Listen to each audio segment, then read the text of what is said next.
How to build a PC 101. First step is to discharge yourself from static electricity. So you just grab the inner case or the side panel. Since I have an aluminum case, what you do is just touch it a few seconds. Touch with both hands, and then you should be good. But make sure you're constantly touching it every 5 to 10 minutes or so, just to make sure that you discharge all the static electricity. If not, you're gonna fry it up the component, especially the CPU, the motherboard, RAM, chipset, CMOS, and all that good stuff. Okay, the first thing you should do is, since it's already installed, that is the CPU at the bottom. What you do is just install it like you would normally would do it. Put a thermal paste on top of it, and then put the cooler. Since here I have a water cooler, put the cooler in, tighten it up, and it's already done for you. I already installed the CPU, so there's no need for that. We're gonna see up that. Next stop is just install the RAM. I mean, it's basic, explanatory. There's nothing to it. Since I have 4 sticks of 8 gigabyte, what I do is just put them all. Make sure they're all in the same speed, of the same manufacturer. You do not need any. You don't have to have the same manufacturer. You can have a different RAM made by different company, but make sure they are the same lightning speed. If not, whichever has the slowest speed, that's the one that the motherboard recognizes. Once you're done that, you move on to the next set. Next set is, I already installed the M.2, which I have about 128 gigs right here. So that's already pre-installed. Okay, next stop is just putting everything together in the. Okay, what I have with me is a full ATX case, but because it's a mini style or a small full ATX case, it does support full ATX motherboard, but it's very tiny and cramped, so everything has to be tight and cramped, and there's not much room for cable management, but that's alright. I'm not worried about that. All I'm worried about is the functionality of this motherboard. All we care about is the spec and workability. Anything else we don't really care.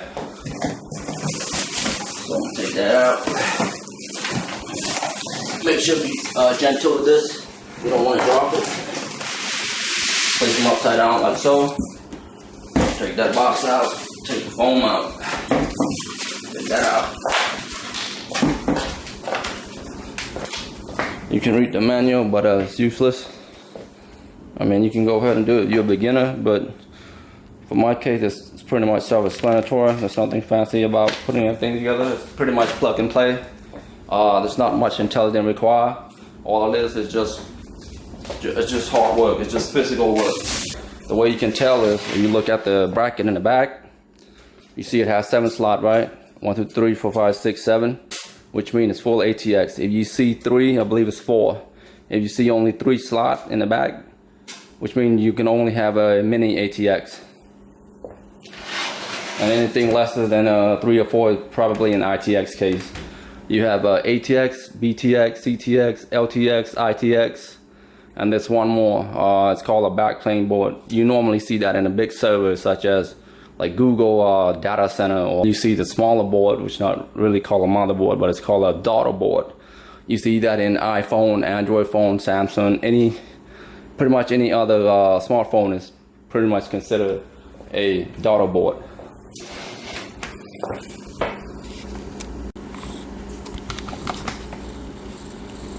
Alright, you see it's already pre-installed with 400 watt power supply unit.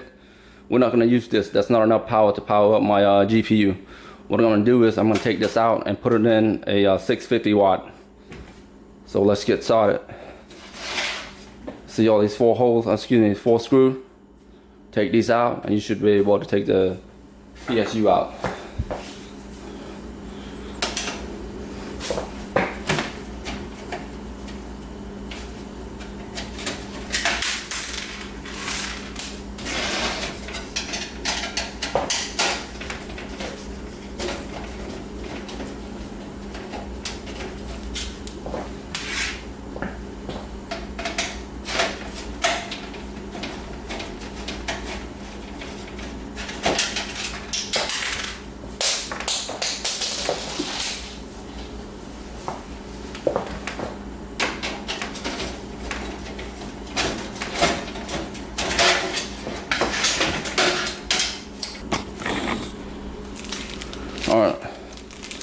Before we put in the PSU, we're gonna put in all these standoff.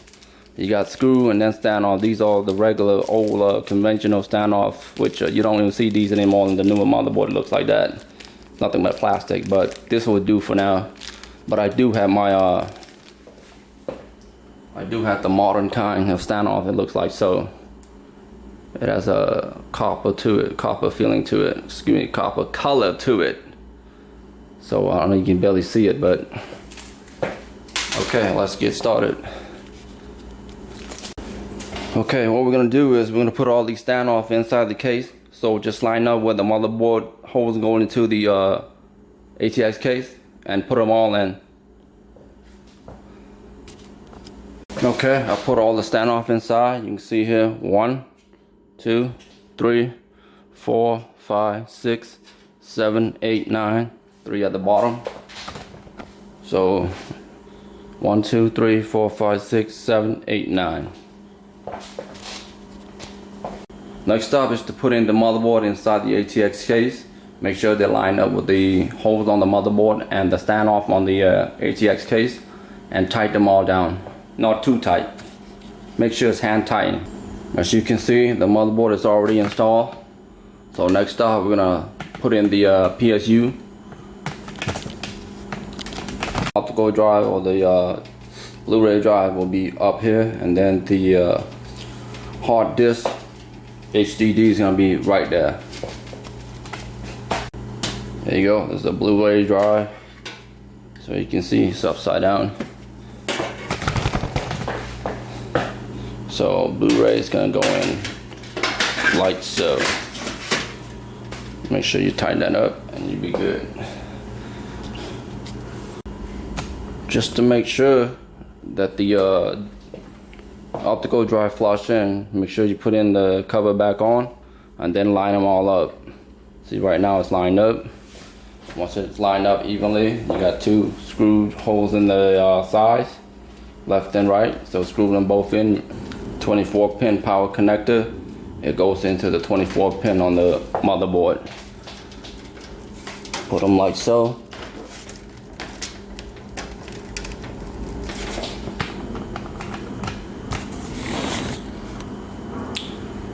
Okay, the 8-pin power connector that powers up the CPU. There is a slot right here. You cannot see it, but it's where I'm pointing at. Make sure it goes in the right way.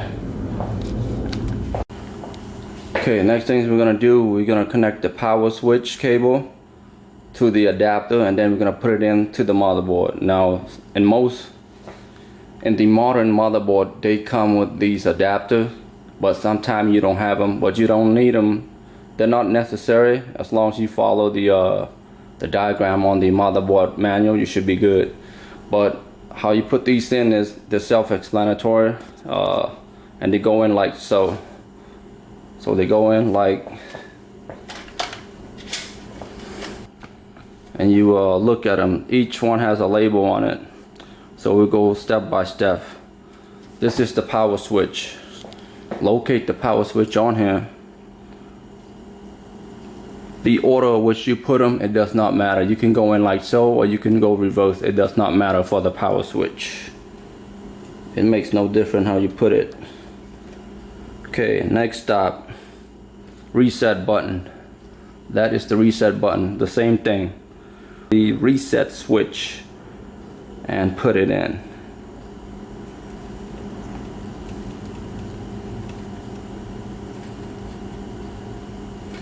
All right. Last 4 cable.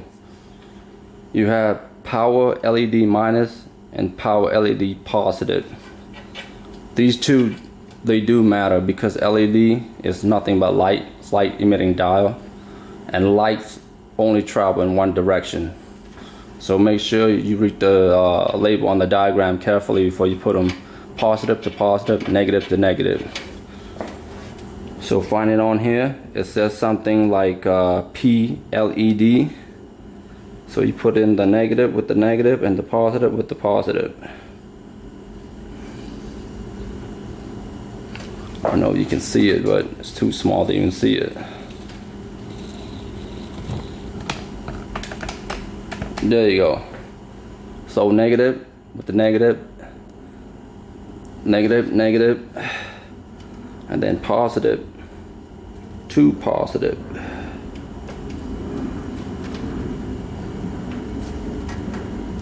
Like so.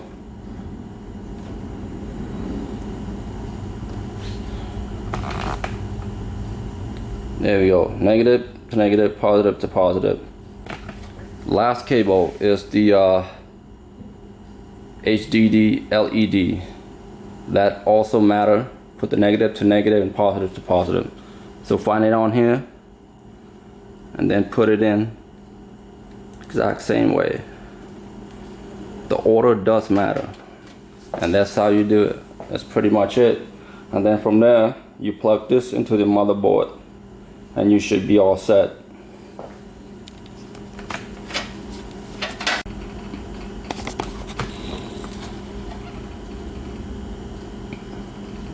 Okay, next up, put in the HD audio and the USB 2.0. They only go in one way, so make sure you plug them into the motherboard. What I have here is a small form factor. Is a GTX Geforce 1050 Ti. It's made perfect, beautifully for my small ATX case.